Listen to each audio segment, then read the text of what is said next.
c'est ça, beaucoup de cris qui nous arrivent aujourd'hui. Tu t'en vas quelque part là, le Seigneur te dit, là où tu vas là, c'est pas bon pour pas partir. Il t'a déjà dit. Tu vois, tu trouves que oui, c'est Satan qui a parlé. Tu vois, tu trouves que oui, le Seigneur a parlé, mais comme toi, tu es saint, tu vas aller là-bas. Bien aimé, il t'a déjà prévenu. Là où tu vas là-bas, il t'a déjà prévenu que où tu vas là-bas, c'est pas bon. Tu ne peux pas aller là-bas. Mais tu es parti là-bas. Ce qui va te trouver là-bas. Là. Si tu t'es pas fleuri genou là, ça ne va pas aller pour toi. Et c'est ce qui nous arrive aujourd'hui.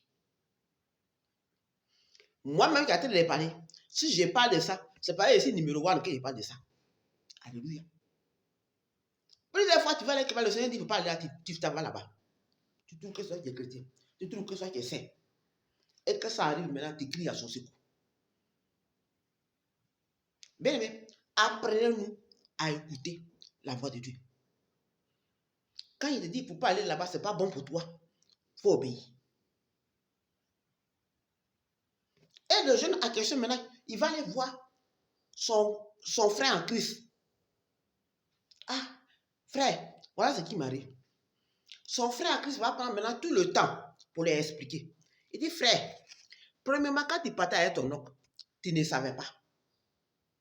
Puisque ton oncle a dit, accompagne-moi. Vous êtes parti. Arrivé là-bas, ton oncle a dit, attends-moi au dehors. Lui seul, il est parti, il est rentré. Quand il est rentré là-bas, le marabout a fait le test, ça n'est pas reçu. Le marabout lui a dit carrément que le jeune que tu es venu avec, le Saint-Esprit est trop fort. Donc, ça n'est pas reçu. Ton oncle, quand il est sorti là, parce que tu ne sais pas que c'est vous n'êtes pas chez le marabout. Donc, lui-même, quand il est sorti, il a ouvert sa bouche là, dit, mon petit, le marabout a dit, il y a un esprit sur toi. Ça cause à mon médicament n'a pas reçu. Et vous êtes retourné. Deuxième fois, ton oncle a dit, accompagne-moi chez le même monsieur. Là, maintenant, tu savais que c'était chez le marabout. Donc, Dieu, il a enlevé son esprit sur toi. Il est un fait dévorant. Un Dieu jaloux. Il ne partage pas sa gloire avec quelqu'un. Alléluia. C'est là maintenant, son frère Christ lui a bien expliqué. C'est maintenant il a compris. Peut-être que son oncle était parti de travailler. Ouais. Qui sait? Mais la même chose m'est arrivée. Ça arrive dans mes vidéos. Ça m'est arrivé deux fois même. L'autre là, elle était marabout même. Moi, à ce moment, il est parti à l'église, mais c'était, on dit l'église Banabana. Dans la cour où on habitait, il avait ses pagnes. Moi, j'aimais bien travailler. Je n'étais pas quelqu'un qui était orgueilleux. J'aimais bien travailler. J'aimais bien respecter les gens. Attends, il n'a pas encore fait ma première fille. C'était encore très jeune. Et il avait ses vêtements. Mais elle était une féticheuse. Elle venait consulter à la maison. Là où nous on habitait, là, mais elle avait une chambre où elle venait consulter. Nous on habitait là, elle habitait quelque part, puis elle venait consulter. C'était comme son bureau. Elle venait consulter. Moi, je lavais ses vêtements, puis elle me payait 1000 francs. Quand il lavait, me payait 1000 francs, il me faisait des cadeaux. Et toi, il ne connaît pas.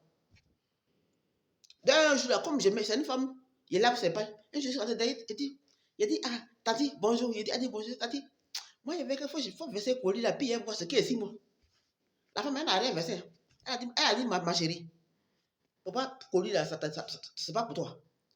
Parce que l'esprit qui est avec toi là, il ne veut pas que tu verses colis. C'est un esprit jaloux. Donc, il ne veut pas que tu verses colis. À ce moment, il ne sait pas. Moi, mais quand il a dit l'esprit, moi, il a pris ça comme génie. Il ne savait pas. Mais là où il n'était pas, il y a longtemps. Hein? Il y a longtemps de cela. Et je suis venu à France ici. On m'a mis en communication, on m'a mis en réaction à un magicien en disant c'est un passeur. Ceux qui viennent faire la magie, puis ils viennent bobiner les enfants de Dieu pour dire qu'ils sont des pasteurs. Et on m'a mis, la personne qui m'a mis en réaction avait vu la personne au pays. Moi, ici. Il prenait ma dîme, il partait au frère, il partait au moi, c'est un passeur. Et il est venu à France. Moi, je voulais le croiser en tant qu'un passeur, parce que c'est un passeur qui prie, il faut qu'il veut vraiment le voir. Qui est le passeur? Et je suis parti, bien aimé, voilà Dieu qui a menti. Je suis parti, le monsieur n'a pas voulu me regarder. Il ne pouvait même pas m'exporter. Et il a expliqué un problème. Le problème qu'il a expliqué là, la personne était dans la même magie que eux. Le monsieur va me dire que oui, que c'est à cause de l'esprit qui est sur toi là, lui ne peut pas se porter parce que vous n'êtes pas de même bord. C'est là qu'il a tout compris. Oh, ça a mis du temps. Quand la féticheuse a dit, et pour lui c'était en 2000, combien, 2098, 2018 comme ça. Je ne sais pas. On a 2024. En 2018, 2019, c'est là lui, il est venu à France ici. Oh, là où la féticheuse avait dit, il y a longtemps. Je n'ai pas encore fait ma première fille. Longtemps de cela. Et c'est là qu'il a tout compris. Bien aimé. Il peut être là, quelqu'un peut parler de travailler chez Marabout. Mais si tu n'as pas Dieu, ta vie est foutue comme ça. Shalom à vous. Keye lago, anegbo dele na ngere yimo o. Yedi eli lago, anegbo dele na ngere yimo. Joseph lago, anegbo dele na ngere yimo o. Abraham lago, anegbo dele na ngere yimo. Isaac lago, anegbo dele na ngere yimo o. Sarah lago, anegbo dele na ngere yimo. Abraham lago, anegbo dele na ngere yimo. Shalom à vous. Bonne fête de Pâques. Soyez bénis. Shalom.